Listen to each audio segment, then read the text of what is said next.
الحمد لله نحمده ونستعينه ونستغفره ونعوذ بالله من شرور أنفسنا ومن سيئات أعمالنا من يهده الله فلا مضل له ومن يضلل فلا هادي له وأشهد أن لا إله إلا الله وحده لا شريك له وأشهد أن محمدا عبده ورسوله أما بعد أعوذ بالله من الشيطان الرجيم بسم الله الرحمن الرحيم يا أيها الناس اتقوا ربكم الذي خلقكم من نفس واحدة وخلق منها زوجها وبث منهما رجالا كثيرا ونساء واتقوا الله الذي تساءلون به والأرحام إن الله كان عليكم رقيبا.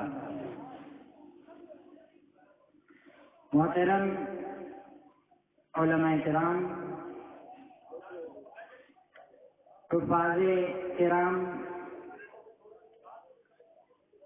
اور دیگر سامعین،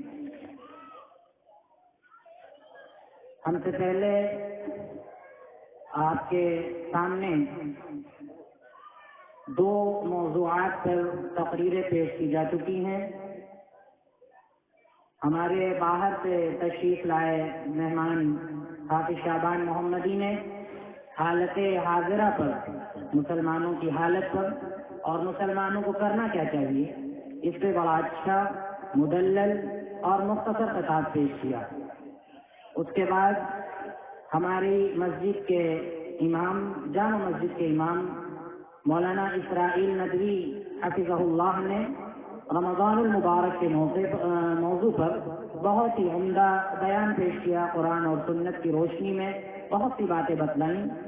ہمیں امید ہے کہ آپ کو باتیں سمجھ میں آئی ہوں گی اور آنے والے مہینے میں انشاءاللہ ان باتوں کو آپ عمل میں لائیں گے. ہم جس موضوع پر خطاب کرنا چاہتے ہیں بہت ہی انشاءاللہ مختصر خطاب ہوگا، میں زیادہ وقت نہیں لوں گا آپ کا. وہ ہے اللہ کے رسول صلی اللہ علیہ وسلم کی زندگی کے اور آپ کی سیرت یعنی آپ کے اخلاق، آپ کے چال چلن، آپ کے رہن سہن کے چند پہلو، وہ ہم آپ کے سامنے پیش کرنا چاہتے ہیں. امید ہے کہ ہماری باتوں کو آپ بغور سنیں گے اور ان پر عمل کرنے کی آپ کوشش بھی کریں گے. محترم سامعین، ہم نے قرآن کریم کی آیت آپ کے سامنے پڑھی. اللہ تعالیٰ اس میں فرماتا ہے یا ایھا الناس اتقوا ربکم الذی خلقکم، اے لوگوں اپنے اس رب کی عبادت کرو، اس پالنہار کی عبادت کرو جس نے تم کو پیدا کیا ہے من نفس واحدہ، ایک جان سے. یعنی ہم سب کو اللہ تعالیٰ نے ایک جان سے پیدا کیا ہے، چاہے وہ مسلمان ہو، چاہے وہ ہندو ہو، غیر مسلم ہو، کسی بھی ذات اور کسی بھی برادری سے اس کا تعلق ہو، اللہ تعالیٰ نے ہم سب کو ایک جان سے پیدا کیا ہے. یعنی آدم علیہ السلام سے اللہ تعالیٰ نے ہم سب کو پیدا کیا ہے. لہذا اس حیثیت سے ہمارے ہندو بھائی بھی ہمارے بھائی ہیں، ہمارے عیسائی بھائی بھی ہمارے بھائی ہیں، اور دنیا کے اندر جتنی بھی قومیں ہیں وہ سب ہمارے بھائی کا رشتہ رکھتی ہیں. کیوں؟ کیونکہ ہم سب کو اللہ تعالیٰ نے آدم علیہ السلام سے پیدا کیا ہے. اور اللہ تعالیٰ قرآن کریم کے اندر فرماتا ہے کہ وَبَثَّ مِنْهُمَا رِجَالًا كَثِيرًا وَنِسَاءً، اللہ تعالیٰ نے آدم علیہ السلام کی پسلی سے حوا علیہ السلام کو پیدا کیا. آپ لوگ جان لیں حوا علیہ السلام کی جو پیدائش ہوئی ہے وہ کہاں سے ہوئی ہے؟ آدم علیہ السلام کی پسلی سے. اللہ تعالیٰ نے آدم کو پیدا کیا، اللہ تعالیٰ نے حوا علیہ السلام کو پیدا کیا. وَبَثَّ مِنْهُمَا رِجَالًا كَثِيرًا وَنِسَاءً، اور اس کے بعد اللہ تعالیٰ نے دونوں کے ذریعے، یعنی آدم کے ذریعے اور حوا کے ذریعے بہت سے مردوں کو پیدا کیا اور بہت سی عورتوں کو پیدا کیا. پتہ یہ چلا کہ دنیا کی ساری عورتیں یہ ہماری کیا ہیں؟ بہنیں ہیں. اور دنیا کے سارے انسان ان کا تعلق کسی بھی مذہب سے ہو، کسی بھی ذات سے ہو، کسی بھی دھرم سے ہو، وہ سب کیا ہیں؟ وہ سب ہمارے بھائی ہیں۔ اس آیت سے ایک بات اور معلوم ہوئی،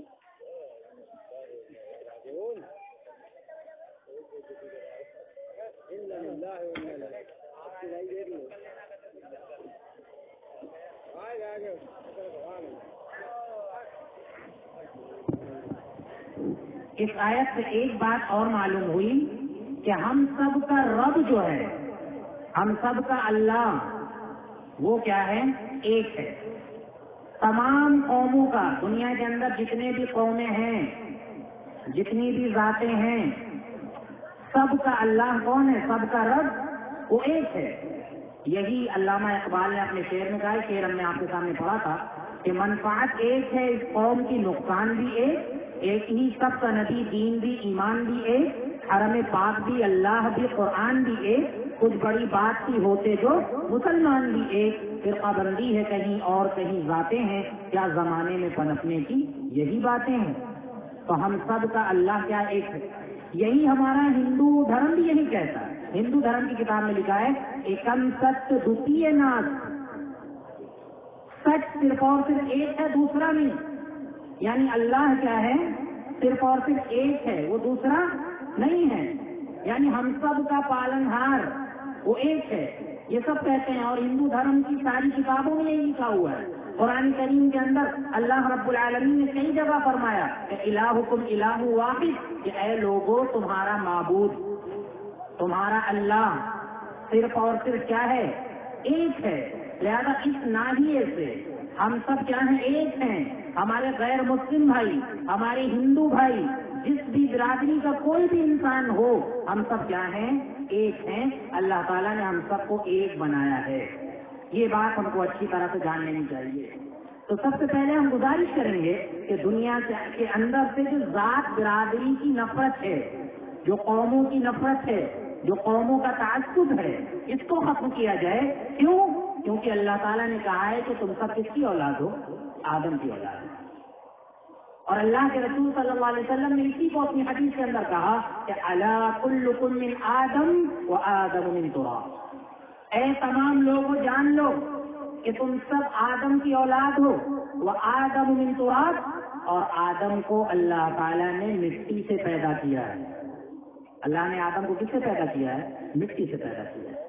اور ہماری حقیقت کیا ہے؟ مٹی، اس کے علاوہ ہماری کوئی حقیقت نہیں ہے۔ اللہ نے کہا منہا خلقناکم وفیہا نعیدکم ومنہا نخرجکم تارۃ اخری، منہا خلقناکم، اسی مٹی سے ہم نے تم کو پیدا کیا، وفیہا نعیدکم، اور اسی مٹی میں ہم نے تم کو دوبارہ واپس کر دیا، ومنہا نخرجکم تارۃ اخری، اور اسی مٹی سے ہم تم کو پھر اٹھائیں گے، اسی مٹی سے اٹھائیں گے۔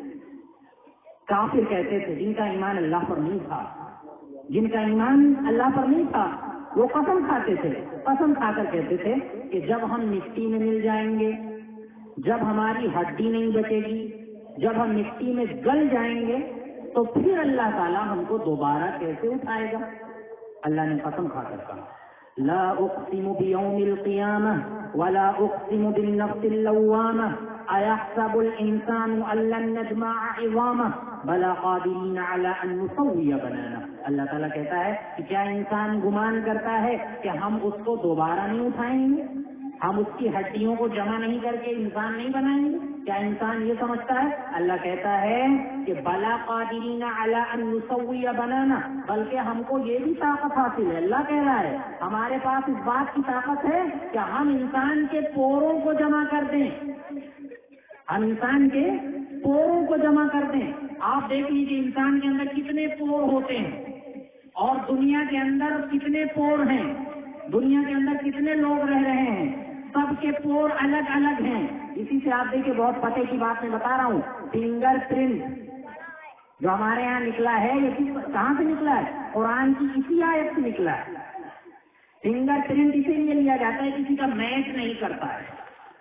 اللہ تعالیٰ جب ہمارے پور کو جمع کر سکتا ہے، جبکہ کسی کا پور ایک جیسا نہیں ہوتا، سب کا پور الگ الگ ہوتا ہے۔ جب اللہ تعالیٰ ہمارے پور کو جمع کر دے گا تو اللہ تعالیٰ کے لیے ہمارے بدن کو جمع کرنا کیا ہے؟ بہت ہی آسان. تو کہنے کا مطلب یہ بات یہ چل رہی تھی، اللہ کے نبی نے کہا کہ الا کلکم من آدم و آدم من تراب، اے لوگوں جان لو تم سب آدم کی اولاد ہو، و آدم من تراب، اور آدم علیہ السلام کو اللہ نے مٹی سے پیدا کیا تھا، لہذا ہم مٹی ہیں، ہماری کچھ بھی حقیقت نہیں ہے. اللہ نے کہا وَلَا تَمْشِ فِي الْأَرْضِ مَرَحًا إِنَّكَ لَن تَخْرِقَ الْأَرْضَ وَلَن تَبْلُغَ الْجِبَالَ طُولًا، کہ اللہ کی زمین پر اکڑ کر نہ چلو، اللہ کی زمین پر تکبر کے ساتھ نہ چلو. یہ زمین اللہ کی ہے، بڑائی اللہ کے لیے ہے، کبریائی اللہ کے لیے ہے، اللہ اکبر ہے، اللہ سب سے بڑا ہے، لہذا ہم اللہ کے آگے بہت چھوٹے ہیں. اللہ نے کہا انک لن تخرق الارض ولن تبلغ الجبال طولا، کہ اکڑ کر چلنے کی وجہ سے نہ تو تم زمین پھاڑ کر زمین کے اندر گھس سکتے ہو، ولن تبلغ الجبال طولا، اور نہ پہاڑ کی بلندی تک پہنچ سکتے ہو. تم انسان ہو، انسان رہو گے، اسی لیے اللہ نے ہم کو درس دیا کہ یا ایھا الناس اتقوا ربکم الذی خلقکم من نفس واحدہ، کہ اے لوگوں تم سب کا رب ایک ہے، تم سب کو اللہ تعالیٰ نے ایک جان سے پیدا کیا، یعنی آدم علیہ السلام سے تم سب کو پیدا کیا. اس لیے ہم سب کیا ہیں؟ ایک ہیں، ہم سب بھائی ہیں.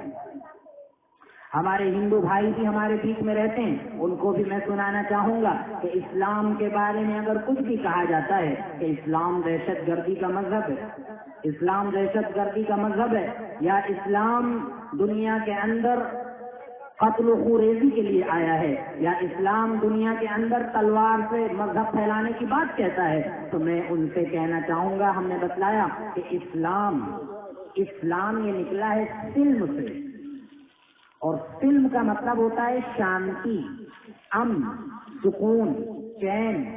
اسلام کا سب سے پہلا مقصد یہ تھا کہ دنیا کے اندر امن پھیلایا جائے، دنیا کے اندر چین سکون عام ہو. یہ اسلام کا سب سے پہلا پیغام تھا، کیونکہ اللہ کے نبی صلی اللہ علیہ وسلم جانتے تھے کہ اگر دنیا کے اندر چین اور سکون عام نہ کیا گیا، امن کو عام نہ کیا گیا، تو اللہ کے پیغام کو بھی دنیا کے اندر نہیں پھیلایا جا سکتا. سب سے پہلے لوگوں کے دل کو جوڑنے کی ضرورت ہے، سب سے پہلے لوگوں کے دلوں کو ملانے کی ضرورت ہے، سب سے پہلے لوگوں کو اپنے سے قریب کرنے کی ضرورت ہے.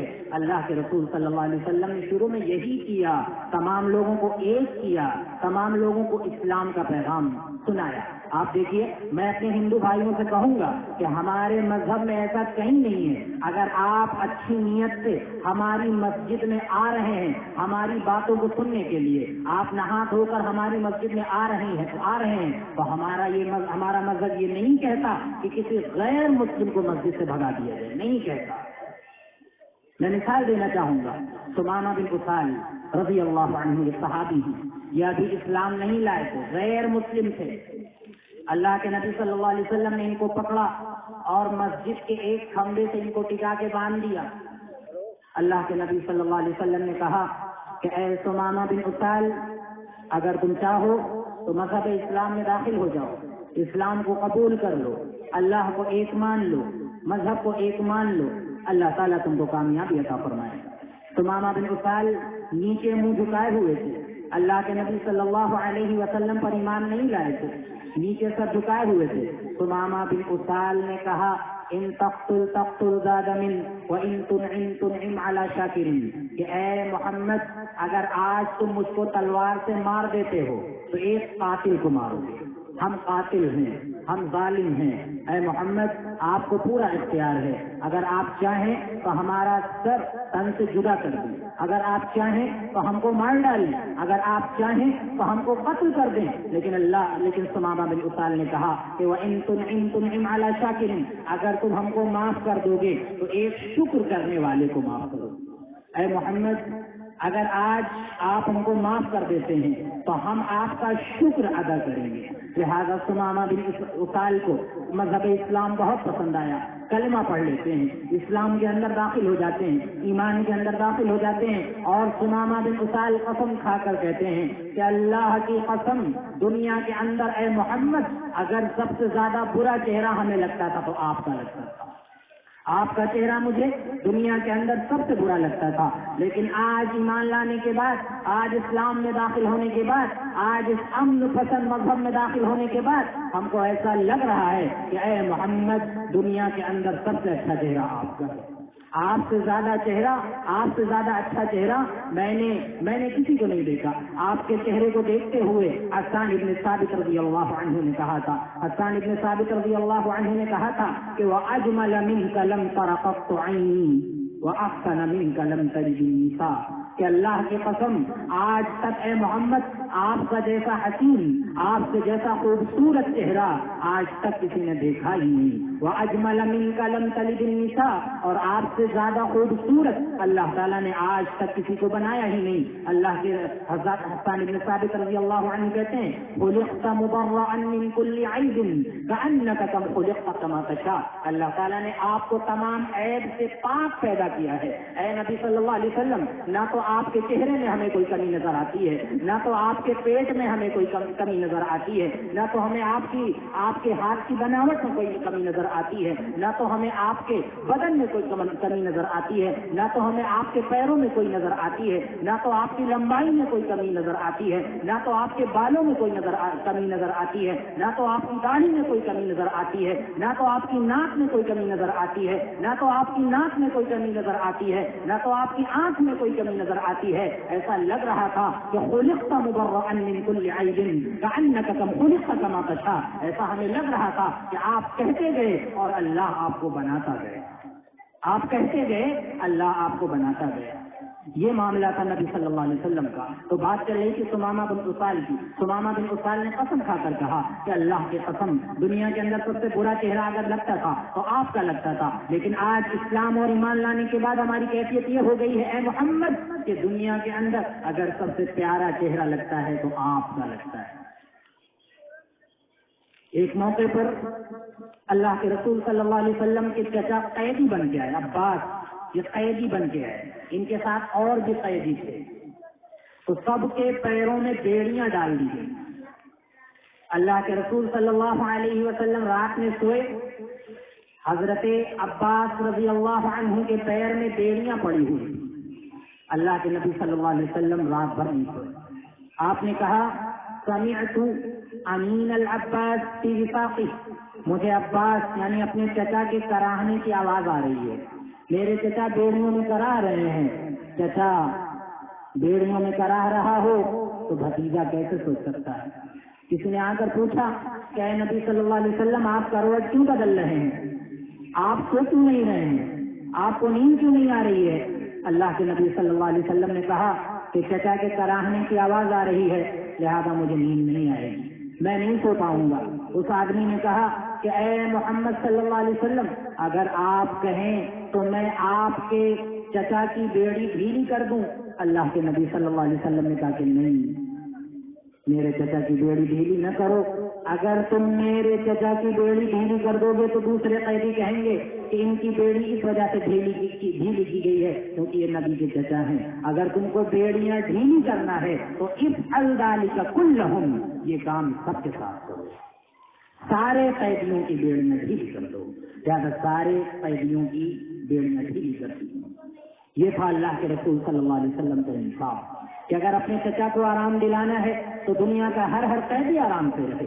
یہی نہیں، آپ دیکھیے اللہ کے نبی صلی اللہ علیہ وسلم کے سامنے ایک چوری کا معاملہ آیا. فاطمہ مخزومیہ تھی، بہت عظیم اور اعلیٰ خاندان کی عورت تھی، بڑے شریف خاندان کی عورت تھی، جس نے چوری کر دی. اللہ کے نبی صلی اللہ علیہ وسلم کے پاس معاملہ آیا تو اسلام میں چوری کی سزا یہ ہے کہ اگر کوئی چوری کرتا ہے تو اس کا دایاں ہاتھ کاٹ دیا جائے. معاملہ اللہ کے رسول صلی اللہ علیہ وسلم کے پاس آیا فاطمہ مخزومیہ کا، تو یہ ہوا کہ اس کا ہاتھ کاٹا جائے. صحابہ اکرام نے سوچا کہ اگر آج فاطمہ مخزومیہ کا ہاتھ کٹ گیا تو پوری قوم کی ناک کٹ جائے گی، کیونکہ بڑے اعلیٰ خاندان کی عورت ہے. چوری کی وجہ سے جس کا ہاتھ کاٹا جائے اور ہاتھ کاٹنے کی وجہ سے خاندان کی بے عزتی ہو جائے، یہ تو ڈوب مرنے کی بات ہوگی. لہذا صحابہ اکرام نے کہا کہ اسامہ بن زید، ان سے اللہ کے نبی صلی اللہ علیہ وسلم بہت محبت کرتے ہیں، ان کو بھیجو سورس کے لیے، سفارش کے لیے، ان کو بھیجو اللہ کے نبی صلی اللہ علیہ وسلم کے پاس، یہ جا کر سفارش کریں اور فاطمہ کا ہاتھ نہ کاٹا جائے.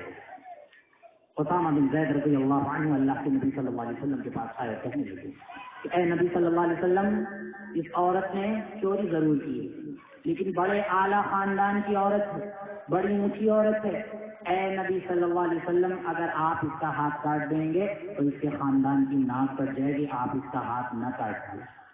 اللہ کے نبی صلی اللہ علیہ وسلم نے کہا کہ اے اسامہ، آپ کا چہرہ بالکل سرخ ہو گیا، آپ غصہ ہو گئے۔ اللہ کے نبی صلی اللہ علیہ وسلم نے کہا کہ اے اسامہ، اتشفع فی حد من حدود اللہ، تم اللہ کی سزا میں مجھ سے سفارش کرنے آئے ہو؟ یہ اللہ کی سزا ہے۔ اللہ نے قرآن میں کہا ہے کہ چور اور چورنی اگر والسارق والسارقۃ فاقطعوا ایدیہما جزاء بما کسبا نکالا من اللہ، یہ اللہ نے کہا ہے کہ چور اور چورنی اگر چوری کریں تو ان کا دایاں ہاتھ کاٹ دیا جائے، یہ اللہ کی سزا ہے۔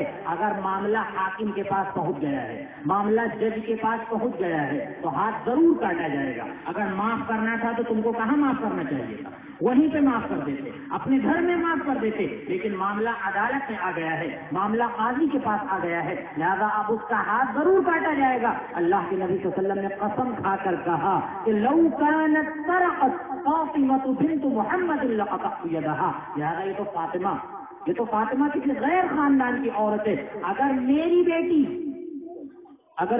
بیٹی فاطمہ بھی چوری کرتی تو میں اس کا بھی ہاتھ کاٹ دیتا۔ اور اسی کو شاعر نے کہا کہ فاطمہ بنت محمد بھی اگر چوری کریں، فاطمہ بنت محمد بھی اگر چوری کریں، عدل کا دستور ہے یارو ہاتھ کاٹا جائے گا۔ محمد کی بیٹی اگر فاطمہ بھی چوری کرے تو اس کا بھی ہاتھ کاٹا جائے گا۔ اللہ کے نبی صلی اللہ علیہ وسلم نے پوری دنیا کو یہ پیغام دیا ہے، کیا مسلم کیا غیر مسلم، جتنے بھی ہمارے ہندو بھائی ہیں، ہمارے انتم سندیش تھا، ہمارے انتم دوست، ہمارے نبی محمد صلی اللہ علیہ وسلم نے یہ پیغام دیا ہے کہ چاہے غیر مسلم ہو، چاہے ہندو ہو، چاہے مسلمان ہو، چاہے یہودی ہو، چاہے عیسائی ہو، سب کے ساتھ انصاف کرنا چاہیے، سب کے ساتھ انصاف کیا جائے، سب کے ساتھ ایک معاملہ کیا جائے، نا انصافی کسی کے ساتھ نہیں ہونی چاہیے۔ یہ اسلام یہی کہتا ہے کہ سب کے ساتھ عدل کیا جائے، سب کے ساتھ انصاف سے پیش آیا جائے۔ لہٰذا اللہ کے رسول صلی اللہ علیہ وسلم کی سیرت کا بہت ہی اہم پہلو، اب تک ہم نے آپ کے سامنے دو باتیں بیان کی، یاد رکھیے گا۔ پہلی بات کہ اگر ہم انسان ہیں تو ہمارے اندر انسانیت ہونی چاہیے، دوسری بات یہ کہ ہمارے اندر عدل اور انصاف ہونا چاہیے۔ جیسا کہ اللہ کے رسول صلی اللہ علیہ وسلم نے اپنی بیٹی کی بھی رعایت نہیں کی، اپنی بیٹی کے بارے میں بھی یہ کہا کہ اگر وہ بھی چوری کرتی تو اس کا بھی ہم ہاتھ کاٹ دیتے۔ لہٰذا اللہ کے رسول صلی اللہ علیہ وسلم نے ہمیں یہ پیغام دیا ہے۔ باقی اللہ کے رسول صلی اللہ علیہ وسلم کی سیرت کے بہت سے پہلو ہیں۔ آپ دیکھیے، آپ صلی اللہ علیہ وسلم نے شادیاں کی، شادی یہ اللہ کے رسول صلی اللہ علیہ وسلم کی بہت ہی عظیم سنت ہے، لیکن شادی میں آج ہم دبے جا رہے ہیں۔ زنا آسان ہو گیا ہے، زنا آسان ہو گیا ہے، بدکاری آسان ہو گئی ہے، کسی غیر لڑکی کو ہتھیانا اور اس کے ساتھ ظلم کرنا، زیادتی کرنا، یہ آسان ہو گیا ہے۔ لیکن آج ہم نے آپ دیکھیے نکاح کو کیا ہے مشکل بنا دیا ہے، شادی کو مشکل بنا دیا ہے۔ ذرا اللہ کے رسول صلی اللہ علیہ وسلم کا نکاح دیکھیں کہ اللہ کے رسول صلی اللہ علیہ وسلم کے کچھ ایسے نکاح تھے کہ آپ نے اپنے وہ نکاح کہاں کر لیے تھے؟ سفر میں کر لیے تھے۔ حضرت انس کہتے ہیں کہ اللہ کے نبی صلی اللہ علیہ وسلم نے جب زینب سے شادی کی تھی تو سب سے بڑا ولیمہ کیا تھا، اور سب سے بڑے ولیمے کے بارے میں کہتے ہیں حضرت انس کہ آپ صلی اللہ علیہ وسلم نے اپنے سب سے بڑے ولیمے میں ایک بکری کا گوشت کھلایا، وہ آپ کا سب سے بڑا ولیمہ۔ تو ہمارے نبی نے ہم کو یہ پیغام دیا ہے، کہ نکاح کیا ہے، بہت کیا ہے، آسان ہے، مشکل نہیں ہے۔ یہ تو ہم نے بنا لیا ہے کہ کسی کو نہیں پوچھیں گے تو برا مانیں گا، ایک بھاری بھیڑ ہو، ولیمہ ہو ایک بھاری، سارے تکلفات ہوں، اچھے کھانے ہوں۔ میرے بھائیوں، اگر کوئی یہ سب نہیں کرنا چاہتا ہے تو ہماری شریعت نے ان چیزوں کو ضروری نہیں کیا ہے۔ اللہ کے نبی صلی اللہ علیہ وسلم نے نمونہ پیش کیا ہے کہ ایک غریب، ایک کنگال بھی اگر نکاح کرنا چاہتا ہے اور زنا سے بچنا چاہتا ہے، ہماری شریعت نے بہت آسان بنایا ہے۔ ایک واقعہ ملتا ہے کہ ایک شخص اللہ کے نبی صلی اللہ علیہ وسلم کے پاس آیا اور کہنے لگا کہ اے نبی صلی اللہ علیہ وسلم، آپ کے پاس ایک عورت آئی تھی، وہ آپ سے شادی کرنا چاہتی تھی۔ تو اللہ کے نبی صلی اللہ علیہ وسلم نے کہا کہ اس وقت ہم کو شادی کی ضرورت نہیں ہے، ہم شادی نہیں کریں گے۔ آپ کے پاس ایک شخص بیٹھا ہوا تھا، اس نے کہا کہ اے نبی صلی اللہ علیہ وسلم، مجھ کو شادی کی ضرورت ہے، میری شادی آپ ان سے کرا دیجیے۔ اللہ کے نبی صلی اللہ علیہ وسلم نے کہا کہ جاؤ مہر کے لیے اپنے گھر سے کوئی ڈھونڈ لاؤ، مہر دینا ضروری ہے، اپنے گھر سے کوئی ڈھونڈ لاؤ۔ اپنے گھر گیا وہ انسان، وہ شخص اپنے گھر گیا، پورے گھر کو کھنگال ڈالا، نہ تو اس کے پاس پہننے کے لیے کوئی کپڑا ملا، نہ تو اوڑھنے کے لیے کوئی چادر ملی، نہ تو کھانے کے لیے کچھ کھانا ملا۔ اللہ کے نبی صلی اللہ علیہ وسلم کے پاس آیا اور کہنے لگا اے نبی صلی اللہ علیہ وسلم، ہمارے پاس تو کچھ ہے ہی نہیں، ہم جو کپڑا پہنے ہوئے ہیں صرف یہی کپڑا ہمارے پاس ہے، جو کپڑا پہنے ہوئے ہیں یہی کپڑا ہمارے پاس ہے، اور یہ کمبل ہے، اس کو ہم اوڑھتے ہیں، ایک ہی کمبل ہے ہمارے پاس، اس کو ہم اوڑھتے ہیں، تو ہم ان کو مہر میں کیا دیں؟ تو اللہ کے نبی صلی اللہ علیہ وسلم نے کہا کہ نہیں، مہر دینا تو ضروری ہے، بغیر مہر کے نکاح ہی نہیں۔ یہ بات الگ ہے کہ آپ بعد میں باہر کر لیں نکاح کے ٹائم بعد میں دیں، لیکن مہر کے بغیر نکاح نہیں ہوتا۔ اللہ کے نبی صلی اللہ علیہ وسلم نے کہا کہ جاؤ التمس ولو خاتما من حدید، اپنے گھر جاؤ، اگر لوہے کی ایک انگوٹھی ہو تو اس کو بھی لے آؤ، وہ تمہارا مہر ہے۔ وہ شخص گیا، اپنا پورا گھر کھنگال ڈالا، پورا گھر ڈھونڈ ڈالا، لوہے کی ایک انگوٹھی اس کے گھر میں نہیں ملی، اور آ کر کہا اے نبی صلی اللہ علیہ وسلم، لوہے کی انگوٹھی بھی مہر میں دینے کے لیے نہیں ہے۔ اللہ کے نبی صلی اللہ علیہ وسلم نے کہا کہ ٹھیک ہے، تمہیں کچھ قرآن یاد ہے؟ تمہیں کچھ قرآن یاد ہے؟ کہا ہاں، فلاں فلاں سورے ہم کو یاد ہے۔ اللہ کے نبی صلی اللہ علیہ وسلم نے کہا کہ جاؤ یہی سورے اپنی بیوی کو یاد کرا دینا، یہی تمہارا مہر ہے۔ یہ اللہ کے رسول صلی اللہ علیہ وسلم کے دور میں کیا تھا؟ شادی۔ عبد الرحمن بن عوف ایک صحابی ہیں، اللہ کے نبی صلی اللہ علیہ وسلم سے آ کر ملتے ہیں شادی کے دوسرے دن، تو ان کے کپڑے پہ ایک نشان تھا، پیلا پیلا نشان تھا۔ اللہ کے نبی صلی اللہ علیہ وسلم نے کہا کہ عبد الرحمن کیا بات ہے، یہ پیلا پیلا نشان تمہارے کپڑے پر کہاں سے آئے؟ تو انہوں نے کہا کہ اے نبی صلی اللہ علیہ وسلم، ہم نے ایک انصار کی عورت سے شادی کر لی ہے، ہم نے ایک انصار کی عورت سے کیا کر لی ہے؟ شادی کر لی ہے۔ تو اللہ کے نبی صلی اللہ علیہ وسلم نے ان سے یہ نہیں کہا عبد الرحمن ہم کو بارات کیوں نہیں لے گئے تھے؟ پوچھا آپ نے؟ نہیں پوچھا۔ عبد الرحمن ہم کو بتائے بغیر تم نے نکاح کیوں کر لیا؟ پوچھا آپ نے؟ نہیں پوچھا، کچھ پوچھا ہی نہیں۔ تو اس سے ہمیں کیا سبق ملا؟ اس دور میں اللہ کے نبی صلی اللہ علیہ وسلم سے زیادہ بڑا صحابی کی نظر میں کوئی تھا نہیں تھا، لیکن بارات میں اللہ کے نبی صلی اللہ علیہ وسلم کو نہیں بلایا، نکاح کے موقع پر اللہ کے نبی صلی اللہ علیہ وسلم کو نہیں بلایا۔ آپ نے ان سے کچھ نہیں کہا کہ ہم کو بتائے بغیر تم نے نکاح کیسے کر لیا، ہم کو بتائے بغیر تم نے شادی کیسے کر لی، کچھ نہیں۔ اللہ کے نبی صلی اللہ علیہ وسلم نے ان سے پوچھا، بلکہ کیا پوچھا؟ کم سقطا، اے عبد الرحمن تم نے مہر کیا دیا؟ اے عبد الرحمن تم نے مہر کیا دیا؟ پتا چلا کہ شادی میں سب سے زیادہ ضروری چیز کیا ہے؟ مہر۔ تو حضرت عبد الرحمن نے کہا کہ وزن نواۃ من ذہب، اے نبی صلی اللہ علیہ وسلم، ایک سونے کی گٹھلی کے برابر ہم نے سونا مہر میں دیا ہے۔ اللہ کے نبی صلی اللہ علیہ وسلم نے کہا اولم ولو بشاۃ، اے عبد الرحمن اب ولیمہ کرو، چاہے ایک ہی بکری کھلاؤ، لیکن ولیمہ ضرور کرو۔ اللہ کے نبی صلی اللہ علیہ وسلم نے شادی کی ضروری چیز بتلا دی کہ مہر اور ولیمہ، یہ دو چیزیں کیا ہے شادی میں بہت اہم کردار ادا کرتی ہیں۔ یہ چیزیں ہیں کہ انسان کو شادی کر لینا چاہیے۔ کتنا اچھا نمونہ اللہ کے رسول صلی اللہ علیہ وسلم نے پیش کیا ہے شادی کا، کہ معاشرے کا دبا کچلا انسان اگر برائی سے بچنا چاہتا ہے، زنا سے بچنا چاہتا ہے، بدکاری سے بچنا چاہتا ہے، ہمارے دین نے کہا ہے، ہماری شریعت نے کہا ہے کہ اگر وہ شادی کر رہا ہے، کچھ نہیں کر رہا ہے، اللہ کے نبی صلی اللہ علیہ وسلم نے ایسے بھی ولیمے کا نمونہ پیش کیا ہے کہ ایک سفر میں اللہ کے نبی صلی اللہ علیہ وسلم نے شادی کی، آپ صلی اللہ علیہ وسلم کے پاس کھلانے کے لیے گوشت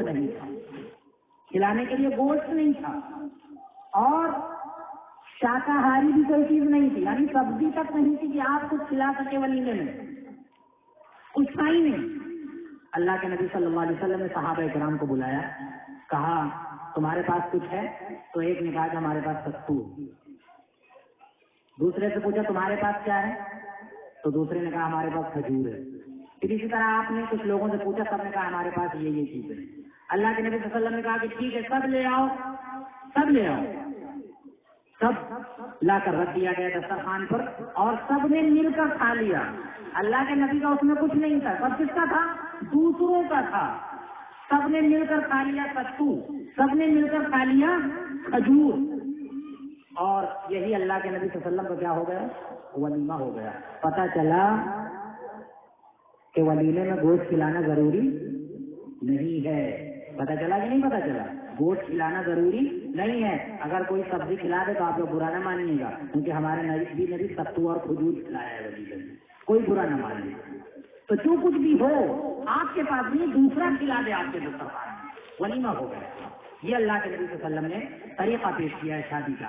لہٰذا اللہ کے نبی صلی اللہ علیہ وسلم نے کہ یہ سب سنتیں جو ہیں بہت ہی عظیم ہے، بہت ہی اہم ہے، لہٰذا ان کو زندہ کیا جائے اور دیکھا جائے کہ اگر ہم کنگال ہیں، اگر ہم مفلس ہیں، ہم غریب ہیں، تو ہمارے نبی بھی غریب تھے۔ ہمارے نبی نے بھی مفلسی کی زندگی گزاری۔ آپ نے دعا کی تھی، اللہم احیی مسکینا وامیتنی مسکینا واحشرنی فی زمرۃ المساکین۔ اے اللہ تو مجھ کو مسکین غریب بنا کر دنیا کے اندر زندہ رکھ۔ اے اللہ تو مجھ کو جب مجھ کو اس دنیا سے اٹھا، جب مجھے موت دے تو اے اللہ مجھ کو غریب اور مسکین بنا کر موت دے۔ اے اللہ جب تو ہم کو اٹھا اس دنیا سے دوبارہ قبر سے جب اٹھا تو اے اللہ مجھ کو مسکین بنا کر اٹھا۔ اللہ کے نبی صلی اللہ علیہ وسلم نے دعا کی۔ اللہ کے نبی صلی اللہ علیہ وسلم کا معاملہ یہ تھا کہ ایک مرتبہ آپ بے وقت اپنے گھر سے نکل پڑے، ابو بکر عمر رضی اللہ عنہما راستے میں مل گئے۔ اللہ کے نبی صلی اللہ علیہ وسلم نے کہا کہ اے ابو بکر عمر، یہ بے وقت گھر سے نکلنے کا کیا مطلب ہے؟ انہوں نے کہا کہ اے اللہ کے نبی صلی اللہ علیہ وسلم، اللہ کی قسم ہمارے گھروں میں کھانے کے لیے کچھ نہیں ہے، اس لیے بھوک نے ہمیں گھر سے نکال دیا ہے۔ اللہ کے نبی صلی اللہ علیہ وسلم نے قسم کھا کر کہا کہ اے ابو بکر عمر، اللہ کی قسم میں کھا کر کہتا ہوں کہ جس چیز نے تم لوگوں کو گھر سے نکالا ہے اسی چیز نے ہم کو بھی گھر سے نکالا ہے۔ ہمارے گھر میں بھی کھانے کے لیے کچھ نہیں ہے۔ ماں عائشہ رضی اللہ عنہا فرماتی ہیں کہ ہم لوگ 2 چاند دیکھ لیتے تھے، 3 چاند دیکھ لیتے تھے، ہمارے گھر میں چولہا نہیں جلتا تھا۔ تو وہ پوچھتے کہ اے اماں، اے مسلمانوں کی اماں، کیسے آپ کا گزارا ہوتا تھا، کیسے گھر کا خرچ چلتا تھا، کیسے اللہ کے نبی صلی اللہ علیہ وسلم زندہ رہتے تھے؟ تو عائشہ رضی اللہ عنہا نے کہا کہ علی الاسودین، 2 کالی چیزیں کھا کر ہم لوگ پوری زندگی گزار دیا کرتے تھے۔ ہم لوگ 2 مہینے 3 مہینے گزار دیا کرتے تھے 2 کالی چیزیں کھا کر۔ پوچھا گیا کہ وہ کالی چیزیں کیا ہے؟ کہا کھجور اور پانی۔ کھجور اور پانی کھا کر ہم جو ہے پورے 2 مہینے گزار دیا کرتے تھے۔ یہ اللہ کے نبی صلی اللہ علیہ وسلم کا عالم تھا۔ میرے بھائیوں، اگر آج آپ میں سے کوئی غریب ہے، کوئی کنگال ہے، کسی کے پاس کھانے کے لیے نہیں ہے، کسی کے پاس رہنے کے لیے نہیں ہے، تو وہ نہ سوچے کہ ہم معاشرے کے غریب ہیں، ہم معاشرے کے کبھی کچھ نہیں انسان ہیں، بلکہ وہ یہ سوچے کہ اگر ہم غریب ہیں، ہمارے پاس کھانے کے لیے نہیں ہے، ہمارے پاس نمک روٹی بھی نہیں ہے، ہمارے پاس پیاز بھی نہیں ہے کھانے کے لیے، تو ہمارے نبی کا معاملہ یہ تھا کہ ان کے گھر میں بھی 3 مہینے آگ نہیں جلتی جاتی تھی، 3 مہینے تک آگ نہیں جلتی تھی، لیکن اللہ کے رسول صلی اللہ علیہ وسلم نے کبھی بھی اللہ کا دامن نہیں چھوڑا۔ ایک جنگ کے موقع پر آپ دیکھیے، اللہ کے نبی صلی اللہ علیہ وسلم سے سخت گرمی تھی، معاملہ یہ ہو گیا تھا، صحابی کہتے ہیں کہ کھجور ہم لوگ کھا رہے تھے، نوبت یہاں تک پہنچ گئی تھی کہ ہم لوگ کھجور کو کھاتے نہیں تھے، کھجور کو چوستے تھے، چوسنے کے بعد ایک ساتھی اپنا کھجور دوسرے کو دے دیتا تھا، وہ چوستا تھا، وہ تیسرے کو دے دیتا تھا، کھجور چوستے تھے۔ صحابی فرماتے ہیں کہ اونٹ ہم لوگ ذبح کرتے تھے کھانے کے لیے، اس کی اوجھڑی کے اندر جو تری ہوتی تھی، جو گیلا پن ہوتا تھا، اس کی اوجھڑی کو ہم لوگ اپنے سینے پر مل لیا کرتے تھے کہ تھوڑی تری پہنچے گی تو ہمارے بدن کو آرام ملے گا۔ ابو بکر کے پاس لوگ آئے، کہنے لگے کہ اے ابو بکر، اللہ کے نبی صلی اللہ علیہ وسلم سے کہیے کہ اللہ تعالیٰ بارش برسا دے، آسمان سے پانی برسا دے، ورنہ ہمیں ایسا لگ رہا ہے کہ ہم میں سے کچھ لوگ ایسے ہیں کہ اسلام سے پھر جائیں۔ بلغت القلوب الحناجر، اس لیے کہ ہمارے جو دل ہیں وہ گردن سے نکلنے والے ہیں۔ کلیجے کے پاس پہنچ گئے ہیں ہمارے دل نکل جائیں گے. لہٰذا اے اللہ کے نبی صلی اللہ علیہ وسلم آپ اللہ سے دعا کریے کہ اللہ تعالیٰ پانی برسا دے. لہٰذا اللہ کے نبی صلی اللہ علیہ وسلم نے دعا کی, آسمان سے خوب بارش ہوئی. صحابی کہتے ہیں کہ بارش صرف اللہ تعالیٰ ہمارے اوپر برسا رہا تھا. اب لوگ باہر جا کر دیکھتے تو وہاں پر پانی ہی نہیں. پتا چلا کہ اللہ تعالیٰ بارش صرف اور صرف ہم لوگوں پر کر رہا تھا. ہمارے ایمان کی وجہ سے, ہماری قوت کی وجہ سے, ہماری شوقت کی وجہ سے اللہ تعالیٰ صرف اور صرف ہمارے اوپر بارش کر رہا تھا. تو یہ معاملہ تھا اللہ کے رسول صلی اللہ علیہ وسلم کے صحابہ کرام کا. لہٰذا ہماری مائیں اور بہنیں یہاں پر کثرت سے موجود ہیں. ناشکری کا جذبہ ان کے اندر ذرا زیادہ ہوتا ہے. اللہ کے نبی صلی اللہ علیہ وسلم نے ایک موقع پر فرمایا, تھوڑی سی بات اور رہ گئی ہے, میں اپنی بات بیان کر کے بات ختم کروں گا. اللہ کے نبی صلی اللہ علیہ وسلم نے ایک موقع پر فرمایا عورتوں سے کہ تمہاری تعداد جہنم میں سب سے زیادہ رہے گی. تو ایک عورت نے پوچھا کہ ایسا کیوں ہے؟ تو اللہ کے نبی صلی اللہ علیہ وسلم نے فرمایا تکفرنا, تم لوگ نافرمانی کرتی ہو. تو عورتوں نے کہا کہ اے اللہ کے نبی صلی اللہ علیہ وسلم, ہم لوگ اللہ کی نافرمانی تو نہیں کرتے ہیں. اللہ کے نبی صلی اللہ علیہ وسلم نے فرمایا کہ ٹھیک ہے, اللہ کی نافرمانی تو نہیں کرتی ہو, تکفرن العشیر, لیکن شوہروں کی نافرمانی کرتی ہو. اس وجہ سے تمہاری تعداد جہنم میں زیادہ ہوگی.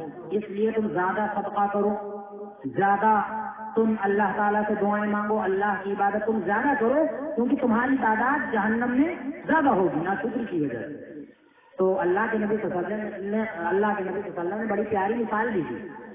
اس پہ شاید آپ لوگوں کو ہنسی دیا ہے. آپ صلی اللہ علیہ وسلم نے کہا کہ اگر تم میں سے کسی کا شوہر زندگی بھر احسان کرے, زندگی بھر سب کچھ لا کر دے, زندگی بھر تمہارا خرچہ پورا کرے, لیکن کبھی اگر ٹھیک ہے کام کر رہے ہیں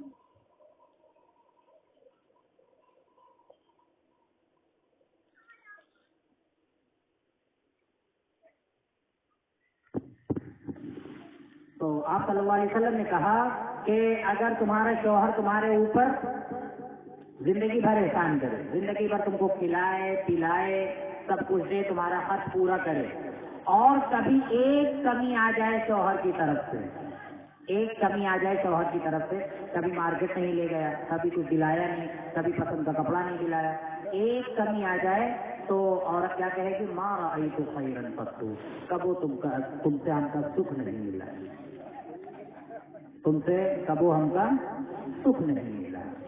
تو یہ عورتوں کی کیا ہے عادت ہوتی ہے, کبھی ہم کو آپ سے آرام نہیں ملا, عورتیں کہہ دیتی ہیں, زندگی بھر وہ احسان کرے. تو یہ ہے, اور یہ چیز عورتوں کے اندر فطری طور پہ ہوتی ہے. عورتیں ہمارے مائیں اور بہنیں ہیں نا, سمجھیں کہ ہم کو اللہ کے نبی صلی اللہ علیہ وسلم نے ایسا کہا, بلکہ فطری طور پر یہ عورت کے اندر ہوتا ہے. ہم نے شروع بیان کیا عورت کو کہاں سے پیدا کیا گیا ہے, پتلی سے. عورت کو کہاں سے پیدا کیا گیا ہے, آدم کی پتلی سے. اللہ کے نبی نے فرمایا ان المرأۃ خلقت من ضلع, آپ نے فرمایا کہ عورت کو جو پیدا کیا گیا ہے وہ کہاں سے پیدا کیا گیا ہے, پتلی سے. وہ پتلی سیدھی ہوتی ہے, ہمارے بھائی یہاں پر بیٹھے ہیں, کوئی پتلی سیدھی ہوتی, پتلی کا کوئی انگ ایسے ہوتی پتلی, ایسے. تو اللہ کے نبی صلی اللہ علیہ وسلم نے فرمایا کہ ہر عورت کے اندر یہ ٹیڑھا پن ہوتا ہے, ہر عورت کے اندر یہ ٹیڑھا پن ہوتا ہے. اللہ کے نبی صلی اللہ علیہ وسلم نے فرمایا کہ اسی ٹیڑھے پن کے ساتھ ان سے جتنا فائدہ اٹھانا چاہتے اٹھا لو, اور اگر اس کو سیدھا کرنا چاہو گے کسر توڑ کے رکھ دو گے. توڑنے کا مطلب کیا ہے, طلاق. ایک غلطی پہ غور کرو آپ, نوبت کہاں پہنچ جائے گی, طلاق تک پہنچ جائے گی. اس کی مثال میں لیجیے, کوئی لگی ٹیڑھی ہے, آپ اس سے پتے توڑنا چاہتے ہیں تو ٹیڑھی توڑنے کام چلا لیں. آپ سوچے نہیں پہلے ایک سیدھی کرب سب توڑ, تو پٹ سے کیا ہو جائے گی, ٹوٹ جائے گی.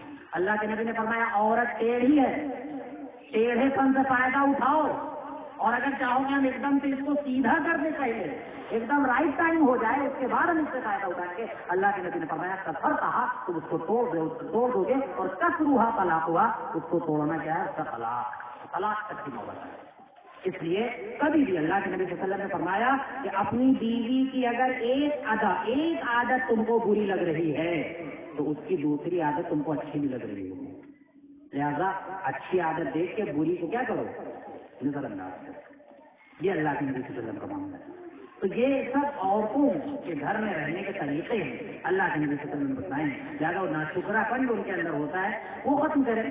آپ دیکھیے حضرت جابر اللہ کے نبی صلی اللہ علیہ وسلم کے پیچھے بیٹھے ہوئے تھے، جابر رضی اللہ عنہ، اللہ کے نبی صلی اللہ علیہ وسلم سے انہوں نے کہا کہ آپ صلی اللہ علیہ وسلم نے ان سے پوچھا کہ اے جابر کیا تم نے شادی کر لی ہے؟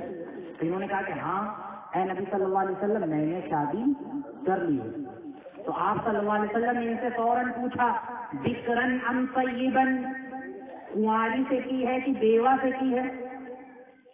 تو جابر نے کہا کہ اے نبی صلی اللہ علیہ وسلم ہم نے شادی بیوہ عورت سے کی ہے۔ تو آپ صلی اللہ علیہ وسلم نے کہا کہ اے جابر کنواری سے کیوں نہیں کی؟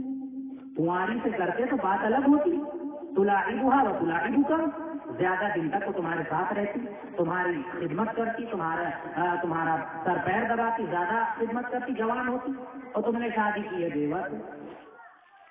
تو آپ دیکھیے جابر نے کتنی بڑی قربانی کی۔ جابر رضی اللہ عنہ نے کہا کہ اے نبی صلی اللہ علیہ وسلم اصل میں بات یہ ہے کہ ہمارے ابا ایک جنگ میں مر کے چلے گئے، شہید ہو گئے، اور ہماری 7-8 بہنیں ہیں۔ اگر ہم کنواری سے شادی کر کے گھر میں لاتے اس کو تو ہماری بہنوں کی خدمت کیسے کرتی؟ وہ تو خود بچی ہوتی، وہ خود ہماری بہنوں کی طرح ہوتی۔ اس لیے اے نبی صلی اللہ علیہ وسلم ہم نے اپنی بہنوں کی خدمت کے لیے ہم نے کنواری لڑکی کو ٹھکرا دیا، بیوہ سے شادی کہ بیوہ آئے گی تجربے کار ہوگی۔ روایت میں حدیث کے اندر الفاظ موجود ہیں کہ ہم نے بیوہ سے اس لیے شادی کی تاکہ وہ ہماری بہنوں کی چوٹی باندھ سکے، ہماری بہنوں کو گھر میں سمیٹ کے رکھ سکے، ہماری بہنوں کو پڑھا لکھا سکے۔ اے نبی صلی اللہ علیہ وسلم اس لیے ہم نے کنواری سے نہیں بلکہ بیوہ سے شادی کی۔ یہ نمونہ پیش کیا۔ آج آپ دیکھ لیجیے بھوجانیاں ہوتی ہیں، ننن کو کبھی کبھی وہ بوجھ سمجھتی ہیں، بوجھ نہ سمجھیں۔ ہمارے صحابی نے بہت بڑی قربانی دی ہے کہ ہماری بیوی ایسی آئے جو ہماری بہنوں کو سمیٹ کے رکھے، بہت بڑا ثواب ہے۔ آپ دیکھیے بہنوں کے تعلق سے اللہ کے نبی صلی اللہ علیہ وسلم نے فرمایا کہ اگر کسی کی 2 بہنیں ہیں، کسی کی 3 بہنیں ہیں، ان کو پڑھاتا لکھاتا ہے، ان کو اپنے گھر میں رکھتا ہے، ان کی عزت ان کی ناموس کی حفاظت کرتا ہے، اس کے بعد ان کی شادی کر دیتا ہے تو ایسے شخص پر جنت واجب ہو گئی۔ یہ بہنیں اپنے بھائی کو کبھی جہنم میں نہیں جانے دیں، بہنوں کو بوجھ نہ سمجھیں۔ اگر بہنیں ہیں ان کا نکاح ضرور کریں، بیٹیوں کو اگر آپ دیکھ رہے ہیں تو بہنوں کو ضرور دیں، ان کو یوں ہی کنوارا بنا کر گھروں میں نہ رکھیں بلکہ ان کا نکاح کریں اور نکاح کو بوجھ نہ سمجھیں۔ اللہ کے نبی صلی اللہ علیہ وسلم نے بڑی فضیلت بیان کی ہے، یا تو بہنوں کی شادی ضرور کریں، اور یہی بات اللہ کے نبی صلی اللہ علیہ وسلم نے بیٹیوں کے بارے میں کہی ہے کہ اگر کسی کی 2 بیٹیاں ہیں یا 3 بیٹیاں ہیں، ان کو پڑھاتا ہے، ان کو لکھاتا پڑھاتا ہے، اور اس کے بعد ان کی تربیت کرتا ہے اور ان کی شادی کر دیتا ہے اچھا رشتہ دیکھ کر، اللہ تعالیٰ کے یہاں یہ لڑکیاں اپنے باپ کو کبھی بھی جہنم میں نہیں جانے دیں گی، روک لیں گی۔ تو یہ معاملہ تھا اللہ کے نبی صلی اللہ علیہ وسلم کا۔ لہٰذا بہنوں کو اور اسی طرح سے بیٹیوں کو کبھی بھی بوجھ نہ سمجھا جائے، خرچ ان کا برداشت کیا جائے، ان کا نکاح کیا جائے، ان کی شادی کی جائے۔ تو یہ اللہ کے نبی صلی اللہ علیہ وسلم کی زندگی سے ہمیں کچھ سبق ملتے ہیں۔ یہ آپ صلی اللہ علیہ وسلم کی زندگی کے بہت ہی اہم پہلو ہیں۔ آپ دیکھیے اللہ کے نبی صلی اللہ علیہ وسلم خوش طبعی، ہم مذاق کا لفظ اللہ کے نبی کے لیے نہیں استعمال کریں، خوش طبعی کیا کرتے تھے، اپنی بیویوں کو ہنسایا کھلایا کرتے تھے۔ حضرت عائشہ کی عمر میں آپ صلی اللہ علیہ وسلم سے بہت چھوٹی تھی، آپ صلی اللہ علیہ وسلم ان سے کہتے تھے عائشہ آؤ دوڑ لگاتے ہیں، دیکھتے ہیں کون آگے نکلتا ہے۔ پردے میں یہ دوڑ لگاتے تھے عائشہ رضی اللہ عنہ، صرف اس لیے کہ ان کا دل خوش ہو، انجان پر محسوس نہ کرے۔ یہ معاملہ تھا اللہ کے نبی صلی اللہ علیہ وسلم کا بیوی کے ساتھ۔ 2 بیویاں تھیں، دونوں آپس میں لڑ رہی تھیں، گھر میں حریرہ بنا تھا۔ حریرہ آپ جانتے ہیں، آٹا کلہار کو اس میں شکر ڈال کے اور اس کو گیلا کر کے بنایا جاتا ہے۔ گھر میں حریرہ بنا ہوا تھا۔ اللہ کے نبی صلی اللہ علیہ وسلم کی ایک بیوی نے دوسری بیوی کے حریرہ لگا دیا گالی میں۔ اب وہ ان کو پکڑ رہی تھیں کہ ہم بھی حریرہ ان کے گال میں لگا دیں، ان کے گال میں پوٹ دیں۔ لہٰذا وہ آ کے اللہ کے نبی کے پیچھے چھپ گئی، جس طرح سے بچے چھپ جاتے ہیں۔ لہٰذا آپ صلی اللہ علیہ وسلم ہٹ گئے، یہ بھی بدلہ لے گئے، یہ بھی ان کے گال میں حریرہ لگا دیں۔ تو اس انداز سے اللہ کے نبی صلی اللہ علیہ وسلم اپنی بیوی کے ساتھ کیا ہے خوش طبعی کیا کرتے تھے، ان کو ہنسایا کرتے تھے، ان کے ساتھ اچھا معاملہ اس انداز سے کیا کرتے تھے. اور بڑھیا کا واقعہ تو آپ لوگ خوب جانتے ہیں. اللہ کے نبی صلی اللہ علیہ وسلم کے پاس ایک بڑھیا آئی اور اس نے کہا کہ اے نبی صلی اللہ علیہ وسلم اللہ سے آپ دعا کر دیجیے کہ اللہ تعالیٰ ہم کو جنت میں داخل کر دے. اللہ کے نبی صلی اللہ علیہ وسلم نے کہا کہ نہیں، بڑھیا جنت میں نہیں جائے گی. ایمان والی بڑھیا تھی، ایمان والی بڑھیا تھی. اللہ کے نبی صلی اللہ علیہ وسلم نے کہا کہ بڑھیا جنت میں نہیں جائے گی. اب آپ دیکھیے وقت کے نبی بڑھیا کو کہہ رہے ہیں کہ بڑھیا جنت میں نہیں جائے گی. بڑھیا رونے لگی، بہت روئی. اللہ کے نبی صلی اللہ علیہ وسلم نے کہا کہ تم روتی کیوں ہو؟ اس نے کہا کہ میں جنت میں نہیں جاؤں گی اور آپ کہہ رہے ہیں، آپ اللہ کے نبی ہو کر آپ کہہ رہے ہیں کہ بڑھیا جنت میں نہیں جائے گی. تو آپ صلی اللہ علیہ وسلم نے کہا کہ ارے بڑھیا، اللہ تعالیٰ سب کو جوان کر کے جنت میں داخل کرے گا. تم جتنی بوڑھی ہو اتنی بوڑھی جنت میں نہیں جاؤ گی، تم جنت میں نہیں جاؤ گی. اللہ تعالیٰ تم کو کیا کرے گا؟ انا انشأناہن انشاء. اللہ فرماتے ہیں پھر واقعہ کے اندر اللہ تعالیٰ سب کو کیا کرے گا؟ جوان کر کے جنت میں داخل کرے گا. بوڑھی جنت میں نہیں جائے گی. تو یہ آپ کو صلی اللہ علیہ وسلم کا مذاق بھی ہو گیا، جھوٹ بھی نہیں بولے آپ. ایسے ہی آپ کو صلی اللہ علیہ وسلم کے پاس ایک شخص آیا، اس نے کہا کہ اے نبی صلی اللہ علیہ وسلم ہم کو سواری کے لیے ایک اونٹ دے دیجیے. آپ نے کہا کہ نہیں، ہم تو اونٹ نہیں دیں گے، ہم اونٹ کا بچہ دیں گے. تو شخص پریشان ہوا، اے نبی صلی اللہ علیہ وسلم آپ یہ کہہ کیا رہے ہیں؟ ہم کو سواری کے لیے اونٹ چاہیے. آپ نے کہا کہ نہیں، ہم بچہ دیں گے. تو پھر بعد میں جب وہ بہت جھیل گیا، بہت پریشان ہو گیا، تو اللہ کے نبی صلی اللہ علیہ وسلم نے کہا کہ ارے پاگل، جو ہم بوڑھا اونٹ بھی دیں گے وہ کسی نہ کسی کا بچہ ہی تو ہوگا. ارے پیدا ہی تو ہوا ہے وہ کسی سے، بچہ ہی تو ہے وہ جو ہم دیں گے بوڑھا اونٹ تم کو. تو اس طرح سے اللہ کے نبی صلی اللہ علیہ وسلم لوگوں کو ہنسایا بھی کرتے تھے. تو یہ آپ صلی اللہ علیہ وسلم کا اسوہ تھا، نمونہ تھا. لہذا یہ نمونہ ہمیں بھی کیا ہے اختیار کرنا چاہیے. تو باتیں بہت ہو چکی ہیں، لہذا یہ جو جتنی باتیں ہم نے کہی ہیں ان کا خلاصہ یہ ہے، اختصار کے ساتھ جو باتیں آپ کو بتلائی گئی وہ یہ کہ آپ اپنے اندر انسانیت پیدا کریں. ہم سب کیا ہیں؟ انسان ہیں. اپنے اندر انسانیت پیدا کریں. سب سے بڑا مذہب کیا ہے؟ انسانیت. اپنے غیر مسلم بھائیوں کو جوڑیں، ہندوؤں کو جوڑیں، سب کو جوڑیں اپنے سے، اور انسانیت کو عام کریں. اللہ کے نبی صلی اللہ علیہ وسلم نے فرمایا کہ تم جنت میں نہیں جا سکتے جب تک کہ تم مومن نہ بن جاؤ، اور مومن اس وقت تک نہیں بن سکتے جب تک آپس میں محبت نہ کرنے لگو. اللہ کے نبی صلی اللہ علیہ وسلم نے فرمایا کہ کیا میں تم کو ایسی چیز نہ بتلاؤں کہ جس کی وجہ سے تم آپس میں محبت کرنے لگو؟ لہٰذا افشوا السلام بینکم، آپس میں سلام کو کیا کرو؟ عام کرو. اس سے محبت ہوتی ہے. سلام ایک ایسی چیز ہے کہ کوئی شکایت نہیں کر سکتا. ہمارے بعض کوئی شکایت کرتے ہیں کہ فلاں ہم سے سلام نہیں کرتے ہیں. غلط بات ہے. یہ ایسی سنت ہے کہ کوئی شکایت نہیں کر سکتا. ارے وہ نہیں کرتے تو آپ کیوں نہیں کرتے؟ اس نے نہیں کیا، آپ پلٹ کے کر لیں. یہ بس اللہ کے نبی نے ادب بتایا ہے کہ چھوٹا بڑے کو سلام کرے، چلنے والا بیٹھے ہوئے کو سلام کرے، سوار شخص پیدل کو سلام کرے. تو یہ اللہ کے نبی نے ادب بتایا ہے، لیکن یہ ضروری نہیں ہے. اب اگر سوار والا پیدل کو سلام نہیں کر رہا ہے تو پیدل والا سوار والے کو کر دے، کوئی شکایت نہیں کر سکتا ہے. اللہ کے نبی صلی اللہ علیہ وسلم نے فرمایا کہ آپس میں محبت اس سے پیدا ہوگی کہ تم آپس میں کیا ہے؟ سلام کو عام کرو. اللہ کے نبی صلی اللہ علیہ وسلم نے فرمایا کہ المسلم من سلم المسلمون من لسانه ويده، کہ سب سے اچھا کامل مکمل ایمان والا وہ ہے کہ جس کی زبان سے اور جس کے ہاتھ سے دوسرے لوگ کیا ہے؟ محفوظ ہو. کسی کو شاعر نے کہا ہے کہ کسی کو شکوہ نہ ہو تیری زبان و قلم سے، کسی کا دل نہ دکھے، کسی کو شکوہ نہ ہو زیر آسمان تجھ سے. آسمان کے نیچے جتنے بھی لوگ رہتے ہیں کسی سے آپ کو شکایت نہ ہو. اللہ کے نبی صلی اللہ علیہ وسلم نے فرمایا کہ ارحموا من فی الارض یرحمکم من فی السماء، کہ تم زمین والوں پر رحم کرو، آسمان والا تم پر رحم کرے گا. تم پرتھوی والوں پر دیا کرو، آکاش والا تم پر دیا کرے گا. یہ اللہ کے نبی صلی اللہ علیہ وسلم نے فرمایا. آپ دیکھیں ہمارے ہندو بھائی یہاں پر موجود ہوں گے، اور میں ان سے کہنا چاہوں گا کہ ایک اونٹ اللہ کے نبی صلی اللہ علیہ وسلم کے پاس آیا. آپ صلی اللہ علیہ وسلم کے پاس آیا اونٹ، اور آ کر رونے لگا. آپ سمجھ گئے کہ اس کا مالک اس سے کام زیادہ لیتا ہے اور اس کو کھانے پینے کے لیے کم دیتا ہے. اللہ کے نبی صلی اللہ علیہ وسلم نے فرمایا من یملک ھذا، اس اونٹ کا مالک کون ہے؟ بتایا گیا کہ فلاں انسان اس اونٹ کا مالک ہے. اس کو بلایا آپ صلی اللہ علیہ وسلم نے اور اس کو ڈانٹا، کہا کہ اے انسان،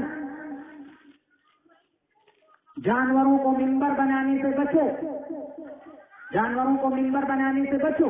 مطلب کیا ہے کہ ہر وقت تم جانوروں پر سوار رہتے ہو، جانور پر، اور اس سے کام لیتے ہو، اس سے قیمت دیتے ہو، اور اس کو کھانے پینے کے لیے تم نہیں دیتے ہو. تم کو شرم نہیں آتی؟ یہ اللہ کی مخلوق ہے، قیامت کے دن تم کو اس کا حساب دینا پڑے گا. یہ ہمارا مذہب ہے کہ جانوروں کے ساتھ بھی ناانصافی نہیں ہونی چاہیے. یہ ہمارے مذہب نے کہا ہے کہ جانوروں کے ساتھ جتنے بھی جانور آج ٹہل رہے ہیں زمین پر، اگر ان کے ساتھ آپ رحم کرتے ہیں تو آسمان والا آپ پر رحم کرے گا. ایک چیونٹی تھی، ایک نبی کو کاٹ لیا تھا. ایک نبی کو چیونٹی نے کاٹ لیا تھا تو نبی کو غصہ آیا اور انہوں نے کہا کہ جتنے بھی دل ہیں چیونٹی کے سب میں آگ لگا دی. لہذا سب میں آگ لگا دی گئی، سارے دلوں میں آگ لگا دی گئی. جتنی چیونٹیاں تھیں سب مر گئی. اللہ تعالیٰ نے آسمان سے فرشتہ بھیجا اور فرشتے نے آ کر کہا نبی سے، حلّا نملۃ واحدہ، کہ اے نبی آپ کو ایک چیونٹی نے کاٹا تھا اور آپ نے ساری چیونٹیوں کو جلوا دیا جو اللہ تعالیٰ کی تسبیح بیان کرتی تھی، جو اللہ کی پاکی بیان کرتی تھی. حلّا نملۃ واحدہ، اے نبی آپ نے صرف ایک چیونٹی کو کیوں نہیں مارا؟ تو ایک چیونٹی کی بھی اگر آپ جان بچاتے ہیں، ہمارا مذہب یہ کہتا ہے، ہمارا دین، ہمارا دھرم یہ کہتا ہے، ایک چیونٹی کی بھی اگر آپ جان بچاتے ہیں اللہ تعالیٰ اس پر بھی آپ کو ثواب عطا فرمائے گا.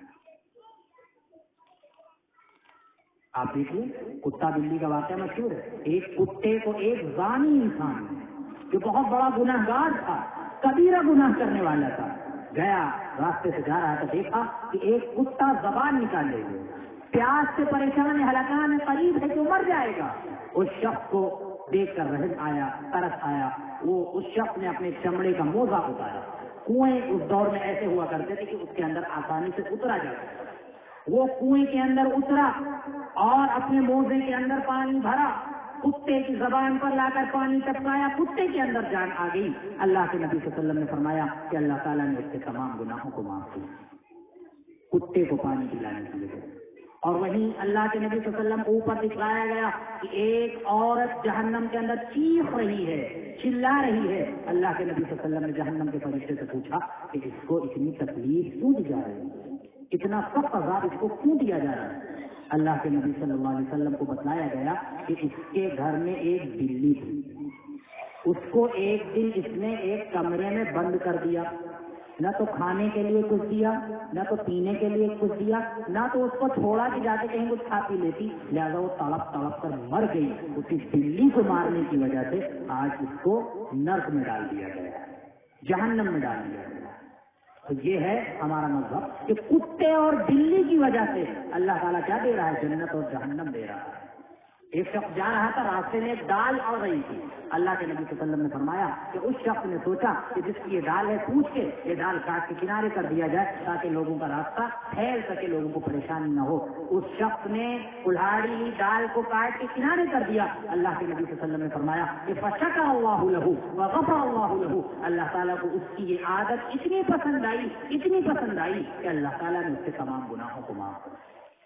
اگر کسی کی بھی نیکی کو چھوٹا نہ سمجھے، چھوٹی چھوٹی نیکی آپ کو کیا ہے جہنم سے آزادی دلا سکتی ہے.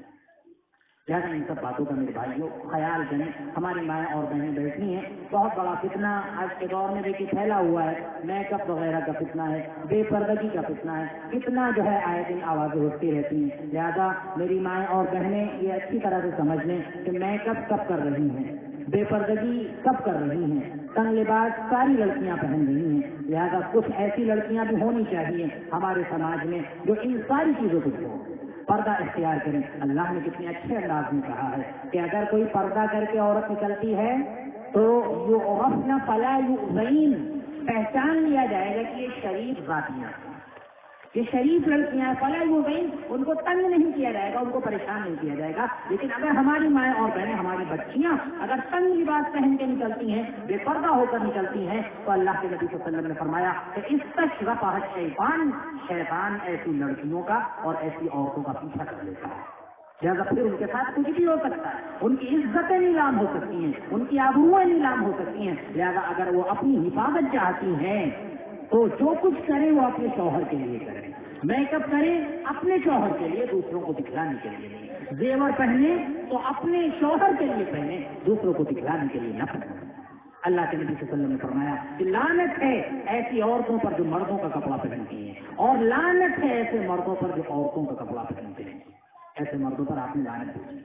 لہٰذا نہ تو عورت مرد کا لباس پہن سکتی ہے، نہ تو مرد عورت کا لباس پہن سکتا ہے. بالکل منع ہے، حرام ہے. آپ دیکھیے حضرت عائشہ رضی اللہ عنہا کی ایک بھتیجی تھی، وہ آپ کے پاس آئی، دوپٹہ اوڑھے تھی، لیکن دوپٹہ ہلکا تھا. ایسا نہیں تھا کہ دوپٹہ اوڑھے نہیں، دوپٹہ ہلکا تھا، موٹا نہیں تھا، بال نظر آ رہے تھے دوپٹے کے اوپر سے. اللہ کے نبی صلی اللہ علیہ وسلم کی بیوی نے یعنی حضرت عائشہ نے اپنی بھتیجی کے سر سے وہ دوپٹہ اتروایا، اور پھر اتروایا نہیں بلکہ پھاڑ کر پھینک دیا. اور انہوں نے کہا کہ ایسا دوپٹہ عورت کو اوڑھنا جائز ہی نہیں ہے کہ جس سے اس کی سطر پوشی نہ ہو سکے، اس کے بال نہ ڈھک سکے. ایسا دوپٹہ عورت کو اوڑھنا جائز ہی نہیں، درست ہی نہیں، پھینک دینا چاہیے. تو یہ معاملہ تھا اللہ کے نبی صلی اللہ علیہ وسلم کے دور میں عورتوں کا. لہذا ہماری مائیں بہنیں اس چیز کا خیال کریں. آپ دیکھیں چاہے جتنے اچھے خاندان کی عورتیں ہوں، چاہے جو کچھ ہوں، اللہ کے نبی صلی اللہ علیہ وسلم نے فرمایا کہ من بطأ به عمله لم يسرعه نسبه، کہ اگر کسی کے کام انسان کو پیچھے کر دیں تو پھر اس کا خاندان اس کو آگے نہیں بڑھا سکتا. کتنے ہی عظیم خاندان کا ہو، کتنے ہی اچھے خاندان کا ہو، لیکن اس کے عمل برے ہیں تو پھر وہ انسان اچھا نہیں ہے، بہت برا انسان. لیکن کتنا ہی کمزور طبقے کا انسان ہے لیکن اس کے عمل اچھے ہیں تو اللہ کے نزدیک وہ بہت بڑا انسان ہے. یہ ہمارا مذہب دیتا ہے. لہٰذا اپنے اعمال کو ہم اچھے کریں. ہماری مائیں اور بہنیں پردے میں رہیں اور ڈھیلا ڈھالا لباس پہنیں، تنگ لباس نہ پہنیں. اس سے بہت سے فتنے پیدا ہو رہے ہیں. اور جو بھی کچھ کریں وہ اپنے شوہر کے لیے کریں، اپنے گھر والوں کے لیے کریں، دوسروں کو دکھلانے کے لیے نہ کریں. شادی بیاہ کی محفل میں اگر وہ شریک ہو رہی ہیں تو بہت ہی ادب کے ساتھ، بہت ہی احترام کے ساتھ، بہت ہی اچھے انداز میں ان کو شریک ہونا چاہیے. اور ان سب چیزوں سے پہلے ہماری ماں اور بہنوں کو شرک اور بدعت سے پاک ہونا چاہیے. کوئی بھی شرک اور بدعت کا کام اگر ان کے گھر میں ہوتا ہے تو اس کو وہ کیا کریں، ختم کریں، کیونکہ شرک کے ساتھ ہماری کوئی بھی عبادت قبول نہیں ہوتی. ہم جانتے ہیں اللہ تعالیٰ فرماتا ہے کہ ان اللہ لا یغفر ان یشرک به ویغفر ما دون ذلک لمن یشاء، کہ اللہ تعالیٰ اس بات کو نہیں معاف کرے گا کہ اس کے ساتھ کسی کو شریک ٹھہرایا جائے، بلکہ اس کے علاوہ اللہ تعالیٰ سارے گناہوں کو معاف فرما دے گا. لہٰذا ہم شرک سے بچیں، بدعت سے بچیں. اور یہ جو ساری باتیں کہی ہیں تینوں ہم سے پہلے جو دو علماء کرام نے جو باتیں کہی ہیں ان کو آپ سمجھیں، اور ہم نے جو باتیں آپ کے سامنے ٹوٹے پھوٹے انداز میں پیش کی ہیں سیرت النبی صلی اللہ علیہ وسلم کی، ان کو آپ سمجھیں، ان کو عمل کرنے کی کوشش کریں. اور ہم سمجھتے ہیں کہ ہمارا یہ پروگرام الحمدللہ اللہ کے فضل و کرم سے کافی حد تک کامیاب رہا. جو تعداد نہیں سوچی گئی تھی اس سے کہیں بڑھ کر آپ لوگوں نے شرکت کی. کرسیاں کم پڑ گئیں اور لوگوں کو انتظام کرنا پڑا. ہمیں دیکھ کر بہت خوشی ہوئی. جب ہم نے یہ پروگرام کرنے کے لیے سوچا تھا تو یہی لگ رہا تھا کہ اکیلے کی محنت ہے، اکیلے کی سوچ ہے، اکیلے کی فکر ہے، پتہ نہیں یہ پروگرام کامیاب ہو یا نہ ہو. لیکن اللہ کا فضل ہے، اللہ کا کرم ہے کہ ہمارے گاؤں کا اس انداز کا یہ پہلا پروگرام ہے اور کافی حد تک کامیاب ہے. چلیے اب یہ آخری وقت ہے، پروگرام ختم ہونے جا رہا ہے. آپ لوگ دعا فرمائیں. بسم الله الرحمن الرحيم. الحمد لله رب العالمين الرحمن الرحيم مالك يوم الدين إياك نعبد وإياك نستعين اهدنا الصراط المستقيم صراط الذين أنعمت عليهم غير المغضوب عليهم ولا الضالين آمين. اللهم صل على محمد وعلى آل محمد كما صليت على إبراهيم وعلى آل إبراهيم إنك حميد مجيد. اللهم بارك على محمد وعلى آل محمد كما باركت على إبراهيم وعلى آل إبراهيم إنك حميد مجيد. اے اللہ ہم گنہگار ہیں، اے اللہ ہم خطا کار ہیں، اے اللہ ہم سیاکار ہیں. اے اللہ ہمارے گناہوں کو معاف فرما دے. اے اللہ ہماری خطاؤں کو معاف فرما دے. اے اللہ ہم ظالم ہیں. اے اللہ ہم نے اپنے اوپر ظلم کیا ہے. اے اللہ ہم نے بڑے بڑے گناہ کر کے اپنے اوپر ظلم کیا ہے، لیکن اللہ تو نے قرآن میں وعدہ کیا ہے کہ تو تمام گناہوں کو معاف کر دیتا ہے. اے اللہ ہم تجھ سے توبہ کرتے ہیں. اے اللہ تجھ سے دعا کرتے ہیں. اے اللہ تو ہمارے تمام گناہوں کو معاف فرما دے. اے اللہ تو ہماری تمام خطاؤں کو معاف فرما دے. اے اللہ ہمیں نبی صلی اللہ علیہ وسلم کی سنت پر چلنے کی توفیق عطا فرما. اے اللہ ہمیں قرآن اور حدیث پر عمل کرنے کی توفیق عطا فرما. اے اللہ جو باتیں یہاں پر ٹوٹے پھوٹے انداز میں کہی گئی ہیں، اے اللہ تو ان باتوں کو بے حد قبول فرما. اے اللہ ان باتوں کو پر عمل کرنے کی توفیق عطا فرما. اللہ ان باتوں پر عمل کرنے کی توفیق عطا فرما. اللہ ہمارے درمیان محبت عطا فرما. اللہ ہندو اور مسلمان، مسلم غیر مسلم، اللہ تمام لوگوں کے درمیان محبت عطا فرما. اللہ ہم سب کے درمیان محبت عطا فرما. اللہ ہم سب کے ساتھ رحم و کرم کا معاملہ فرما. اللہ ہم سب کے اوپر رحمت کی برکھا برسا. اللہ رحمت کی بارش برسا. اللہ ہم سب تیرے محتاج ہیں. اللہ ہم تیرے حقیر بندے ہیں. اللہ تیرے محتاج بندے ہیں. اللہ تو غنی ہے. اللہ تو حمید ہے. اللہ تو تمام عیبوں سے پاک ہے. اللہ ہم عیب دار ہیں. اللہ ہمارے اندر سارے عیب ہیں. اللہ تو سارے عیبوں کو چھپانے والا ہے. اللہ تو ستیر ہے. اللہ عیبوں کو چھپانے والا ہے. اللہ ہمارے عیبوں کو تو چھپا دے. اللہ ہمارے اوپر رحمت کی بارش برسا، اور ہم میں جو بیمار ہیں اللہ انہیں شفا کاملہ عاجلہ عطا فرما. اے اللہ جن بھائیوں نے خصوصی دعا کی گزارش کی ہے اے اللہ ان کے حق میں تو جزائے خیر عطا فرما. اے اللہ اگر وہ بیمار ہیں تو انہیں شفا کاملہ عاجلہ عطا فرما. اے اللہ ہماری ماؤں پر رحم فرما. اے اللہ ہماری بہنوں پر رحم فرما. اے اللہ ہمارے والدین پر رحم فرما. اے اللہ بوڑھے لوگوں پر رحم فرما. اے اللہ تمام ایمان والوں پر اے اللہ رحم فرما. اے اللہ ہم سب کو سادگی کے ساتھ تمام کام کرنے کی توفیق عطا فرما. اللہ ہم سب کو برائیوں سے محفوظ فرما. اللہ ہم سب کو سنت پر عمل کرنے کی توفیق عطا فرما. اللہ ہم سب کو زندگی کے ہر موڑ پر اللہ سنت کا خیال رکھنے کی توفیق عطا فرما. اللہ ہمیں وقت پر اللہ نکاح کرنے کی توفیق عطا فرما. اللہ ہم میں جو بہنیں بے نکاحی بیٹھی ہوئی ہیں اللہ ان کے نکاح کے ذرائع تو غیر سے مہیا فرما. اللہ ہم میں جو بھائی بے نکاح بیٹھے ہوئے ہیں ان کے نکاح کے ذرائع اللہ کو غیر سے مہیا فرما. اللہ ہم سب کو وبائی بیماریوں سے محفوظ فرما. اللہ 2 سال سے پورا عالم اللہ پریشان ہے، ہلاکان ہے. اللہ ہم بہت پریشان ہو چکے ہیں. یا اللہ معیشت خطرے میں ہے. یا اللہ ہمارا معاش خطرے میں ہے. یا اللہ ہماری روزی خطرے میں ہے. یا اللہ ہمارا رزق خطرے میں ہے. اے اللہ تو تمام لوگوں پر رحم فرمانے والا ہے. اے اللہ بے زبان جانور ہیں اے اللہ ان کا خیال کرتے ہوئے اے اللہ ہم سب پر رحم فرما. اے اللہ معیشت انتہائی کمزور پڑ چکی ہے. اے اللہ مدارس بند پڑے ہوئے ہیں. اے اللہ مدارس میں تالے لگے ہوئے ہیں. علماء کرام بھٹک رہے ہیں، پریشان ہیں. ان کے رزق کے ذرائع اے اللہ کو غیر سے مہیا فرما. اے اللہ یہ جو بیماری ہم پر مسلط ہے کورونا وائرس اے